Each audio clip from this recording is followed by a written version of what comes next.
ఇప్పుడు ఈ కృత్తికలు 6 పిల్లాడికి 6 ముఖాలతో ఉన్నవాడికి 6 పాలిచ్చారు. వాడు పాలు తాగాడు.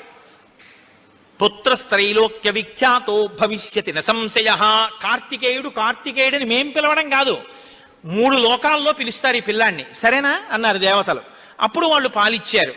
కాబట్టి కార్తికేయుడు అగ్నిలో శివవీర్యం చాలా కాలం నిలవ ఉంచబడి అగ్నిహోత్రుడు గంగలో ప్రవేశపెట్టాడు కాబట్టి పావకి. శరవణములు అంటే రెల్లు దుబ్బుల్లోంచి పుట్టాడు కాబట్టి శరవణ భవ. ఎప్పుడు శుద్ధమైనటువంటి బ్రహ్మణ్య జ్ఞానంతో ఉంటాడు కాబట్టి సుబ్రహ్మణ్యం. తల్లి కడుపులోంచి స్ఖలనమై పుట్టాడు కాబట్టి స్కందుడు. ఆయన ఉత్పత్తి చేతనే ఇన్ని పేర్లతో వచ్చాడు. ఏమంటే మీరు ఇంత గొప్పగా ఏదో పాపం నోరు కొట్టుకు చెప్పారు, కానీ మాకు అసలు అనుమానం మాత్రం అలా ఉండిపోయింది. మీరు మంగళం చెప్దాం అనుకుంటున్నారేమో.